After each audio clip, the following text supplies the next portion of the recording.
If you're divorcing a narcissist and it feels like you're constantly waiting for financial documents, waiting for disclosures, waiting for information that should have already been turned over, I want to start by saying this. You're not stuck. You're being strategically stalled. And today I want to explain why narcissists resist discovery, what they're actually doing when they delay, and how to stop letting it throw you off. I'm Victoria McCooey. I'm a high conflict divorce coach, a divorce mediator, and the creator of She Breaks Free. I work with women every day who are divorcing narcissistic partners. And one of the most frustrating parts of the process is waiting for information that should be straightforward, like bank statements, tax returns, business records. It sounds simple, but when you're dealing with a narcissist, it rarely is.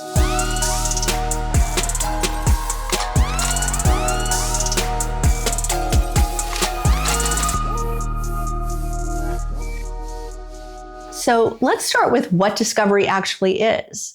Discovery is the formal process of exchanging financial and legal information. It's how both sides understand what exists, what it's worth, and what needs to be divided. In a normal divorce, discovery is a process. In a narcissistic divorce, discovery becomes a battlefield. And here's why. Narcissists resist discovery for three main reasons. First, because information equals accountability. Once financial information is on the table, it can't be controlled the same way. And narcissists rely heavily on controlling the narrative. Second, because information equals exposure. If there are hidden assets, unreported income, questionable spending, or financial decisions they don't want scrutinized, discovery threatens all that. And third, and this is the part most people underestimate, delay itself is a strategy. Even if there's nothing major to hide, slowing down the process still benefits them because delay creates pressure. So what does this actually look like in real life? It can look like turning over some documents, but not all, providing statements that are incomplete or hard to interpret, missing deadlines and then asking for extensions, claiming they don't have access to information they clearly should have, or dumping massive amounts of disorganized, irrelevant information into the process. And I want to share a story from my own divorce because this is something I experienced very directly. The judge on our case actually gave our case a nickname. He called it the hernia files. And the reason he called it that was because every time my ex had to respond to something like a motion or any kind of hearing, he would submit these enormous packages of documents. Each filing was about 9 inches thick.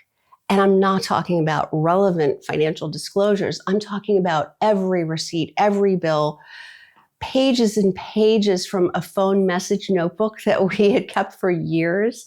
It was overwhelming.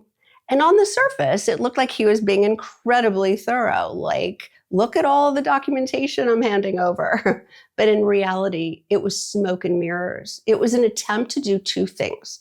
First, to make it look like he was fully cooperating. And second, to make it so overwhelming and unappealing for anyone to review that it would get pushed off. It was a delay tactic wrapped in documentation. And this is something you'll see over and over again because confusion creates hesitation. And hesitation creates delay. Now, here's where I want you to really pay attention because this is where I see women unintentionally weaken their position. When documents aren't coming in, you start chasing. You send more emails, you ask more questions, you try to push things forward. And underneath that, there's usually a very specific set of thoughts like, if I don't push, nothing will happen. If I don't stay on top of this, it will fall apart. I need to control this. And I want you to understand something really important about that. That way of thinking didn't start in the divorce. It started in the marriage because when you're married to someone like this, you often become the administrator of everything.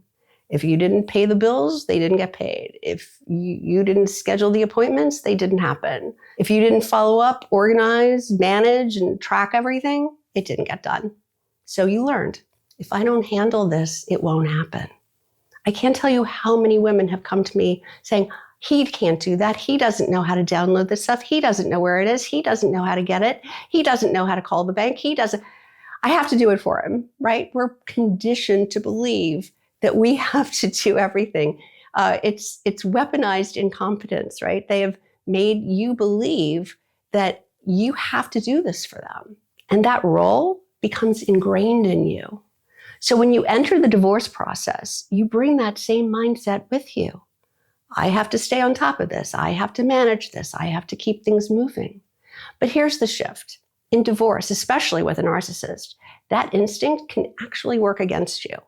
Because when you start chasing and managing the process emotionally, you're stepping into their pace. And when you're operating inside their pace, you're reacting, not strategizing. So let's talk about what not to do. Do not chase information emotionally. Do not assume that missing documents are accidental.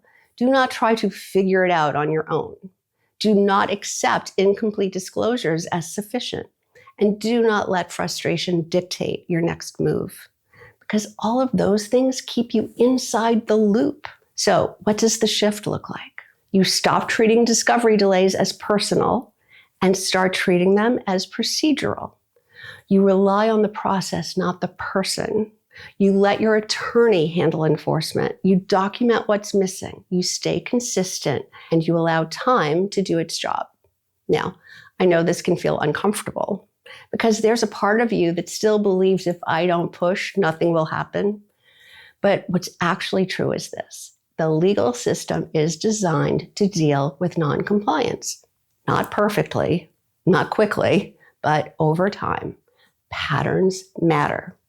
And when someone consistently fails to produce what's required, that becomes visible. Not because you reacted to it, but because it was documented.